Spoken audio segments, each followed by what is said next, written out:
Hello and welcome to Pacehospitals podcast, where we will be focusing on fatty liver disease and NASH, which is a silent epidemic affecting millions of people worldwide.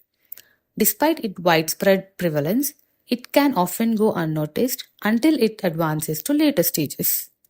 Joining us today, Dr. Ravula Phani Krishna, a surgical gastroenterologist, GI and HPB oncologist, and liver transplant surgeon, having more than 20 years of expertise in treating and managing fatty liver disease and NASH.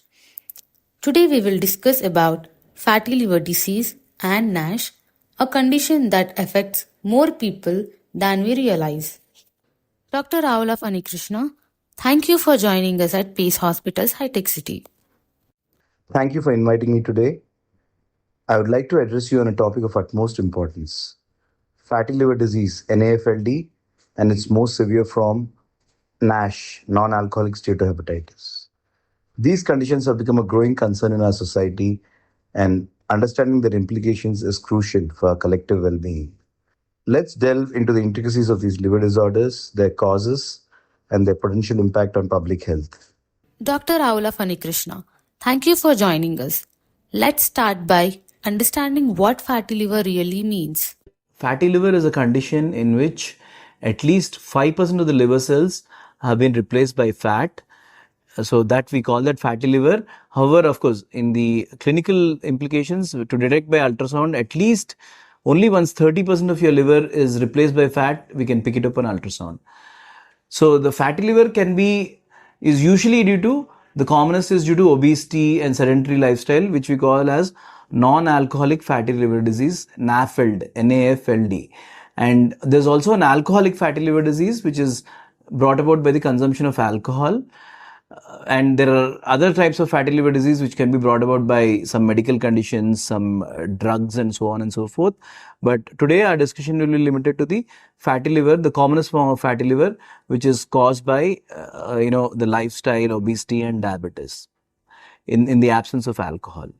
Fatty liver is now a huge epidemic throughout the world, and the incidence of fatty liver in the Western countries and even in Asia, in countries like India, especially in the urban population, is about 30 to 40%. That is, 1 out of 3 people has fatty liver. What is the difference between fatty liver and NASH? So like I said, fatty liver is extremely common. The non-alcoholic fatty liver in the related to obesity and diabetes and sedentary lifestyle, it is extremely common. But fatty liver is there in a lot of patients, but not all of them have something called NASH. So the one is, you have the basic fatty liver, which is replacement of more than 5% of the liver by fat. Then you have non-alcoholic steatohepatitis, which is, in addition to presence of fat, there is ongoing inflammation. So there's ongoing liver inflammation and liver injury. So when this kind of injury and inflammation is there, it is called as non-alcoholic steatohepatitis. So the problem is, fatty liver per se may not be very serious, but patients with fatty liver who have non-alcoholic steatohepatitis over a period of 15 to 20 years can go on to have liver cirrhosis and liver cancer. What are the causes of fatty liver disease and the risk factors of developing fatty liver? Fatty liver is basically occurs in the urban population, secondary to mainly a sedentary lifestyle, too much calorie intake, lack of exercise, and obesity and diabetes. Especially the Asian population, men, we are prone to a lot of central obesity. Overall weight may not be high, but we have a lot of central obesity which predisposes to fatty liver. Other causes, there can be other causes for fatty liver, like alcohol can cause fatty liver, some drugs can cause fatty liver, but the fatty liver which we are talking about is NAFLD, non-alcoholic fatty liver disease, in which the amount of alcohol is usually not so significant, and the fatty liver is basically secondary to your other medical issues like obesity, sedentary lifestyle, and diabetes. The fatty liver can be caused by alcohol also. It is in fact a very common cause of fatty liver, but if they stop the alcohol, the fatty liver reverses. Likewise, in patients with fatty liver, even if they're consuming a small quantity of alcohol, it can lead to further liver damage and more serious liver problems. Is fatty liver a lifestyle disease? Definitely, fatty liver is a lifestyle disease, especially in the Asian population.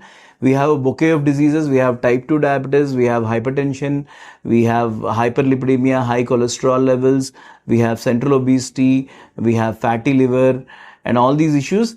These, we think that there are a series of separate diseases. Actually, for the hypertension, we do go to a cardiologist; for the diabetes, to an endocrinologist; for the fatty liver, we go to a gastroenterologist. But actually, when you look at it, this is all one group of diseases, which is basically secondary to your lifestyle. An unhealthy lifestyle, too much calorie intake, too much processed food intake, lack of especially cardio exercise, leading to too much intake of calories and not spending enough calories, leads to fatty liver. How is fatty liver disease diagnosed? So most of the patients in most of the patients, the fatty liver is detected by a routine ultrasound in the outpatient basis. Like I said, ultrasound detects only once there's more than 30% of the liver is replaced by fat. But once a person has fatty liver, how do we differentiate whether he has NASH, non-alcoholic steatohepatitis or not? Because NASH is a much more serious form of fatty liver with very serious implications. So basically, once you go to a doctor with an ultrasound report of fatty liver, he does a liver function test. The liver function test, especially the liver enzyme levels, the SGOT, SGPT, also called AST and ALT, they are the liver enzymes. Normally they are less than 40.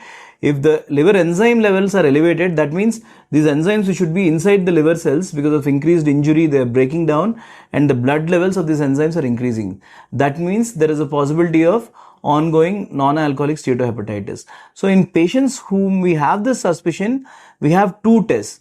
One is a liver biopsy. That means actually we have to stick a needle inside your liver and take a small piece of liver and study it under a microscope to see how severe the liver injury and the liver inflammation is, and is there any scarring in the liver. But of course, this is an invasive test because you have to poke the liver. There is always a risk of bleeding and all that. So we have a simple test called liver elastography or fibroscan, which can actually non-invasively, we just put a probe on top of your liver, it sends some waves into the liver and finds out the stiffness of your liver. So by this stiffness, you can categorize how severe your NASH is, and is your liver getting progressively more fibrosed and progressing to liver cirrhosis. What are the long-term risks and complications of fatty liver? Fatty liver is a pandemic now worldwide. Around 30 to 40% of the patients have fatty liver. If 30 to 40% of the patients have fatty liver, about 5% of these patients have something called non-alcoholic steatohepatitis. Who are these patients with non-alcoholic steatohepatitis? Patients with especially diabetes and fatty liver, patients with extreme obesity and fatty liver, patients who have, in addition to fatty liver, they also consume a bit of alcohol. Patients with very high triglycerides and cholesterol, patients and who have been detected to have NASH. This 5% of the patients over a period of 15 to 20 years, they can lead to liver cirrhosis and liver failure, requiring a liver transplantation. Likewise, the presence of fatty liver and NASH over a period of 10 to 15 years can lead to liver cancer also. So once upon a time, the leading cause of liver cancer and need for liver transplantation worldwide was hepatitis B, hepatitis C infections and alcohol consumption. But now the fatty liver has overtaken all of them as the leading cause of liver related problems worldwide, both liver failure and liver cancer. The implications are that if a patient has fatty liver and NASH, especially patients who have fatty liver and diabetes with NASH, over a period of 20 years, 20 to 30% of these patients will develop liver failure. On an average, out of every 1% per year will go on to develop liver cirrhosis and liver failure. What are the treatment options for fatty liver disease? Most of the time, patients with fatty liver have no symptoms because per se fatty liver is a very slow condition, only which has liver enlargement, but the patient will usually not have any symptoms because usually most of the patients come with some symptoms like bloating, indigestion or mild discomfort in the upper abdomen, which are probably not related to fatty liver. Patients who have advanced, because many years of NASH leading on to liver cirrhosis and advanced liver disease, they can have basically the features of liver cirrhosis and liver failure, like they can have jaundice, they can have muscle wasting, in which your arms and shoulders become very thin, lower limbs, they can have swelling in the feet, swelling in the tummy, blood vomitings. But all these are basically features of advanced liver disease, at which stage, even if we detect, we can't reverse it. So patients with early fatty liver and NASH have no symptoms whatsoever, and in these patients, basically we have to detect them. Patients with diabetes, patients with obesity, especially central obesity, patients who consume alcohol, should go to a doctor and get their ultrasound done and get their liver function done to rule out fatty liver. So there are some medications which are recommended for treatment of fatty liver. Antioxidants like vitamin E and some artificial bile acids like ursodeoxycholic acid have been recommended for fatty liver.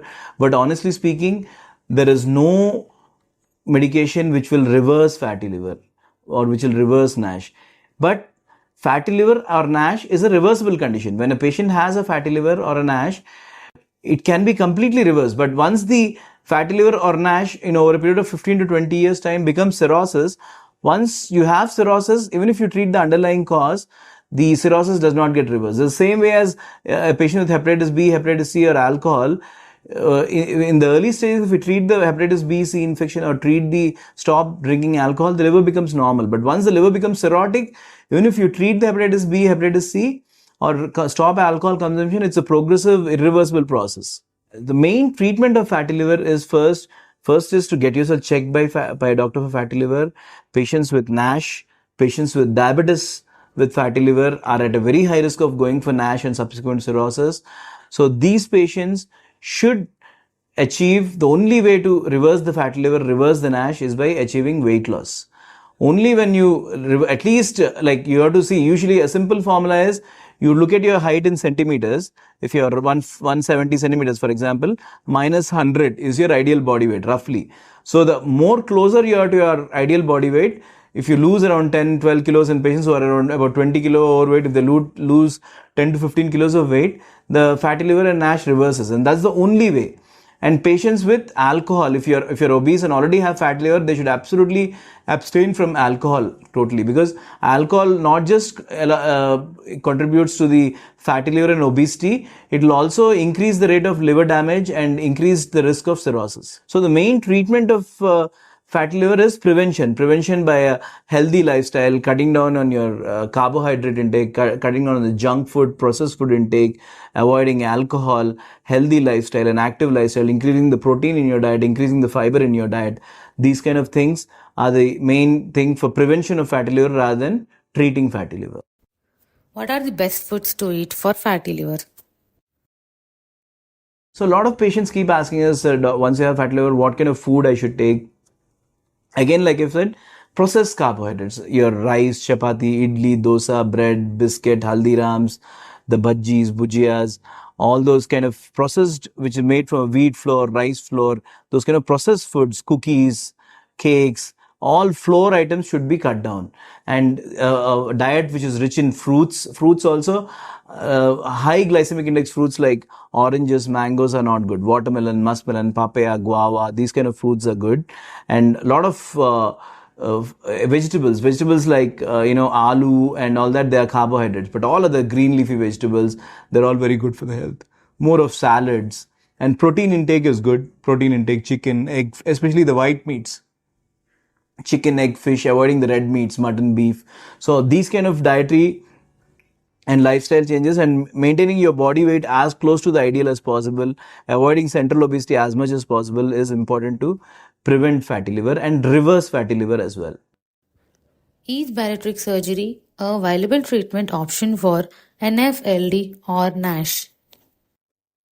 So we do see a lot of patients who are morbidly obese. I mean, morbidly obese definition is a normal BMI should be less than 25. A patient with a BMI of 37.5 or a patient with a BMI of more than 32.5 with obesity-related comorbidities such as diabetes, hypertension, fatty liver, and NASH. These group of patients in whom to achieve weight loss is extremely difficult by diet and exercise alone because of various issues.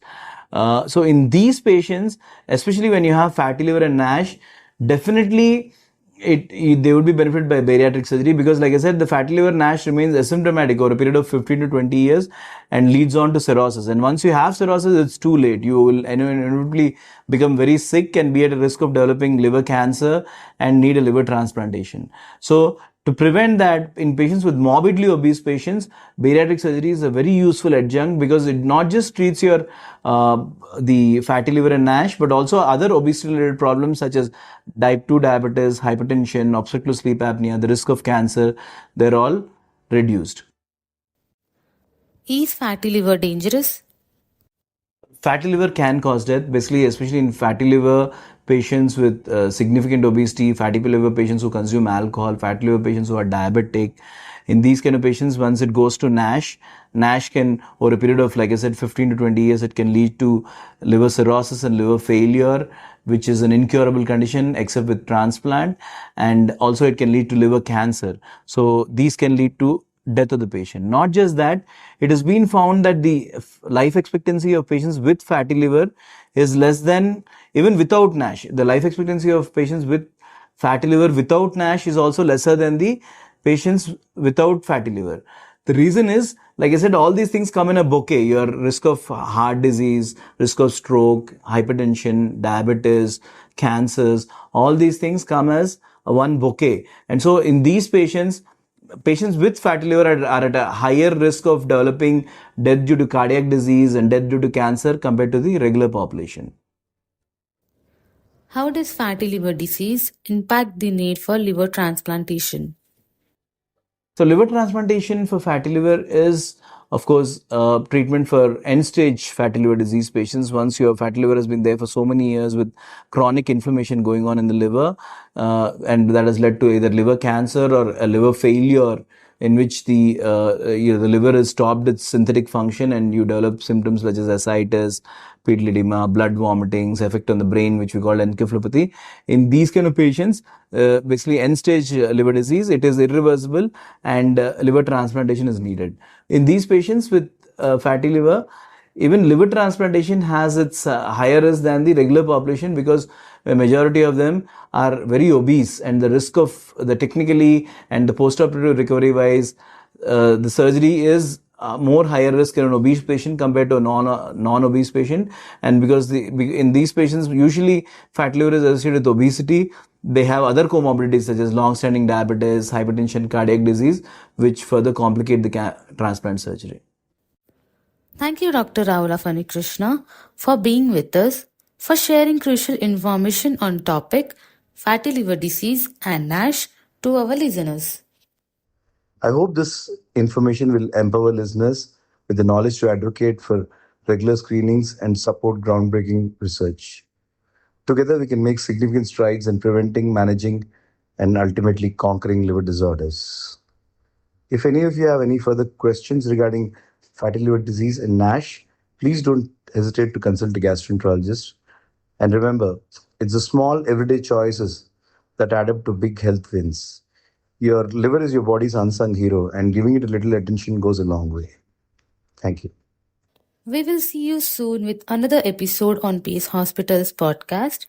Until next time, take care of your liver, take care of yourself, and stay safe. Thank you.